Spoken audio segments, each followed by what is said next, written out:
नमस्कार, श्री स्वामी समर्थ. मी शर्मिला. माझ्या या यूट्यूब चॅनेलमध्ये माझ्या सगळ्या गोड यूट्यूब फॅमिलीचं अगदी मनापासून स्वागत करते. आजचा दिवस तुम्हाला खूप छान जावो ही स्वामी महाराजांच्या चरणी प्रार्थना करते आणि आपल्या आजच्या नवीन व्हिडिओला सुरुवात करते. माघ गणेश चतुर्थीचा हा दुर्मिळ योग प्रत्येक आईने मुलांसाठी करा. हा एक गुप्त उपाय. अभ्यासात प्रगती होईल, नोकरीत हमखास यश मिळेल. मुलांच्या यशाचा महाउपाय हा 5 फेब्रुवारी 2026 रोजी आलेल्या माघ संकष्टी चतुर्थीला नक्की आवर्जून करा.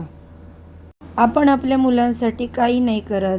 त्यांच्या आरोग्यासाठी, त्यांच्या जेवणा खाण्यासाठी आणि त्यांच्या शिक्षणासाठी आपण आपलं आयुष्य झिजवत असतो. पण कधीकधी असं वाटतं ना की माझं बाळ मेहनत तर खूप करतं आहे, पण त्याला यश मिळत नाही. परीक्षेच्या वेळी त्याला सगळं आठवतं, पण पेपर लिहायला गेलं की सगळं विसरतं.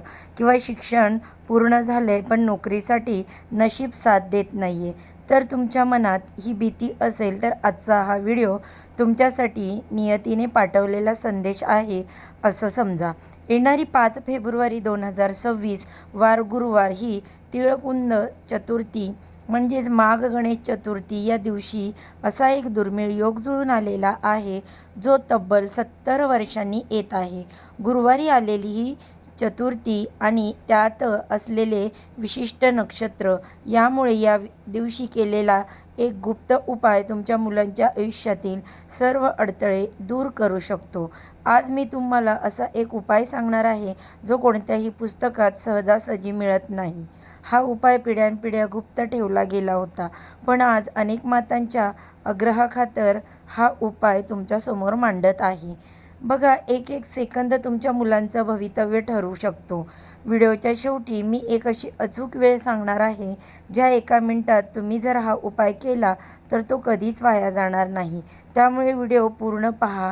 पुढे जाण्यापूर्वी कमेंट बॉक्समध्ये ओम गणगणपते नमः किंवा श्री स्वामी समर्थ, ओम भगवते वासुदेवाय नमः या तिन्ही मंत्र नक्की लिहा.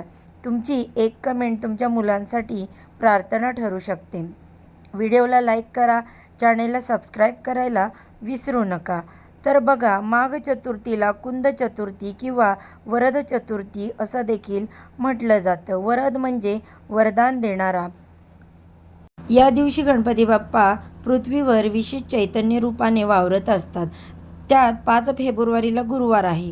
ज्योतिषशास्त्रानुसार गुरु हा ग्रहांचा गुरु आहे, जो शिक्षण आणि नोकरीचा कारक आहे. आणि गणपती बाप्पा हे बुद्धीचे देव आहेत. जेव्हा गुरु आणि गणपती एकाच दिवशी प्रसन्न होतात तेव्हा राजयोग निर्माण होतो. जर तुमच्या मुलांच्या पत्रिकेत बुध ग्रह कमजोर असेल किंवा त्याला राहू केतूचा त्रास असेल तर हा दिवस यातून मुक्ती मिळवण्याचा सर्वोत्तम मार्ग आहे. अनेकदा घराला नजर लागलेली असते किंवा मुलांच्या प्रगतीवर कोणाची तरी वाईट दृष्टी असते. हा उपाय या सर्व नकारात्मक शक्तींपासून आपल्याला वाचवू शकतो. आता आपण वळूया प्रत्यक्ष उपायांकडे. हा उपाय करण्यासाठी तुम्हाला काही विशिष्ट गोष्टींची गरज पडेल. कृपया तुम्ही ते व्यवस्थित समजून घ्या. शुद्ध हळद, जी भेसळयुक्त नसावी, 21 दुर्वांच्या जुड्या, त्यानंतर हिरवे मूग हे बुद्धीचे प्रतीक आहेत. एक नवीन कोरा पिवळा कागद, पांढरा कागद असेल तर त्याला हळदीने पिवळं करून घ्या. अष्टगंध किंवा केसर, त्याच्यानंतर लाल दोरा जो आपण हाताला बांधतो त्याला आपण कलावासुद्धा म्हणतो. आता तुम्ही म्हणाल, हे तर साधे साहित्य आहे, पण हे साहित्य वापरण्याची पद्धत आणि वेळ हीच खरी गुप्त गोष्ट आहे. हे उपाय करताना घरामध्ये पूर्ण शांतता हवी आणि कोणालाही कोणी टोकू नये किंवा विचारू नये हे काय करताय म्हणून. अभ्यासातील प्रगतीसाठी पहिला उपाय. ज्यांची मुलं अभ्यासात कच्ची आहेत किंवा त्यांचे लक्ष लागत नाही, त्यांनी हा उपाय दुपारी 12 वाजता करायचा आहे. गणपती बाप्पांच्या मूर्तीसमोर बसा. पिवळ्या कागदावर अष्टगंधाने ओम लिहा आणि त्याच्याखाली मुलाचे नाव लिहा. त्यावर मुठभर हिरवे मूग ठेवा. आता तुमच्या मुलाला समोर बसवा. मुलगा लहान असेल तर त्याला त्याच्या नावाने तुम्ही करा. गणेश अथर्व शीर्षम तुम्हाला म्हणायचं आहे. त्याच्यानंतर 108 गणपती बाप्पांची नावं तुम्हाला घ्यायची आहे. तो कागद दुमडून मुलांच्या अभ्यासाच्या पुस्तकात किंवा कपाटात ठेवा. हा उपाय केल्यामुळे 8 दिवसात तुम्हाला मुलांच्या एकाग्रतेत फरक जाणवेल. हा माझा स्वतःचा अनुभव आहे आणि अनेक ताईंना त्याचा लाभ देखील आलेला आहे बघा. त्यानंतर नोकरी आणि करिअरमधील यशाचा गुप्त उपाय, हा तुम्ही उपाय देखील म्हणू शकता. आता सर्वात महत्त्वाचा भाग, ज्यांना नोकरी मिळत नाही किंवा नोकरीत प्रमोशन मिळत नाही त्यांच्यासाठी हा गुप्त उपाय आहे असं समजा. हा उपाय रात्री 9:45 ते 10:30 या वेळेत करायचा आहे. 21 दुर्वांच्या जुड्या घ्यायच्या आणि त्या लाल धाग्याने एकत्र बांधायच्या. प्रत्येक जोडी बांधताना गण हा बीजमंत्र म्हणायचा. आता एक गुळाचा खडा घ्या. त्या खड्याला तुमच्या मुलाच्या उजव्या हाताचा अंगठा स्पर्श करा. हे सर्व साहित्य एका तांब्याच्या पात्रात किंवा स्वच्छ ताटात ठेवा. घराच्या मुख्य दरवाजाच्या आतल्या बाजूने उभे राहून बाप्पाला प्रार्थना करा की माझ्या मुलाच्या मार्गातील सर्व अडथळे दूर करा. दुसऱ्या दिवशी सकाळी हे साहित्य एखाद्या गणपती मंदिरात नेऊन बाप्पांच्या चरणी अर्पण करायचं. हा उपाय करताना जर कोणाशी बोललं नाहीत तर त्याचा प्रभाव 10 पटीने वाढतो, म्हणून त्याला मौन उपाय असंही म्हटलं जातं. तर बघा ताईंनो, 5 फेब्रुवारीच्या दिवशी दुपारी 2:30 ते 3:30 ही वेळ टाळा, कारण तो राहू काळ असू शकतो. पण रात्रीची वेळ अत्यंत शुभ आहे. हा उपाय करताना मनात संशय ठेवू नका. बाप्पा माझे काम करणारच या विश्वासाने उपाय करा. एक लक्षात ठेवा, हा उपाय तुम्ही तुमच्या मुलांसाठी करत आहात, त्यामुळे आईच्या प्रेमाची शक्ती यात मिसळलेली असते. जेव्हा आई कळकळीने प्रार्थना करते तेव्हा देवही प्रसन्न होतात. तिळकुंद दीप उपाय, नशिबाचे दार उघडण्यासाठी हा उपाय आपल्याला करायचा आहे. हा उपाय सहसा जुन्या ग्रंथात आढळतो, पण आजकाल कोणी करत नाही. तर तुम्हाला काय करायचे, माघ चतुर्थीच्या संध्याकाळी तिळाच्या तेलाचे 7 दिवे लावावेत. पण हे दिवे मातीचे नसून गुळाच्या ढेपेपासून किंवा कणकेपासून बनवलेले असावेत. आता हा गुप्त विधी कसा करायचा, तर प्रत्येक दिव्यामध्ये एक काळी मिरी टाकावी. हे 7 दिवे घराच्या 7 वेगवेगळ्या दिशांना, मुख्य दार, अभ्यासाची खोली, कोठार इत्यादी ठिकाणी ठेवावे. आता याचे फायदे काय आहेत, तर बघा, असं मानलं जातं की काळी मिरी घरातील नकारात्मक ऊर्जा शोषून घेते आणि गुळाचा दिवा मुलांच्या बोलण्यातील गोडवा वाढवतो. त्यानंतर नाभी स्पर्श विधी हा देखील मुलांसाठी करायचा आहे. हा उपाय आईने मुलांसाठी करायचा आहे. जेव्हा मूल झोपेत असते तेव्हा काय करायचं, माघ चतुर्थीच्या रात्री बाप्पाला अर्पण केलेले थोडेसे शमीचे तेल किंवा शुद्ध तूप आपल्या बोटाला लावा. त्यानंतर मुले झोपलेली असताना त्यांच्या नाभीला 21 वेळा स्पर्श करा आणि मनातल्या मनात गम या बीज अक्षरांचा जप करा. नाभी हे शरीराचे केंद्रस्थान आहे. या विधीमुळे मुलांची प्राणशक्ती जागृत होते आणि विसरभोळेपणा दूर होतो. हा याचा अत्यंत मोठा फायदा आहे. ईशान्य कोपऱ्यातील गुप्त कलश जो आहे त्याचा देखील आपल्याला उपाय करायचा आहे. तर काय करायचं, घराच्या ईशान्य कोपऱ्यात एका तांब्यात पाणी भरून त्यामध्ये एक सुपारी टाकायचं, चांदीचं नाणं टाकायचं आणि या कलशावर एक नारळ ठेवा. त्याला लाल कापड गुंडाळा. हा कलश चतुर्थीच्या दिवशी स्थापित करायचा आणि होळीपर्यंत हलवायचा नाही. याचा काय फायदा होतो, तर हा कलश मुलांच्या बुद्धीची आणि घराच्या लक्ष्मीची जी बॅटरी म्हणून काम करतो, म्हणजे ती सतत चार्ज होत राहते.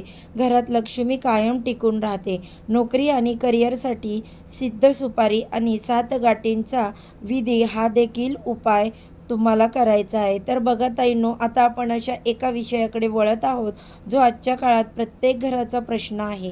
तो म्हणजे आपल्या मुलांची नोकरी आणि त्यांचं करिअर. मुलगा सुशिक्षित आहे, पदव्या आहेत, पण त्याला योग्य संधी मिळत नाही. इंटरव्ह्यूच्या शेवटच्या फेरीमध्ये जातो आणि तिथून परत येतो.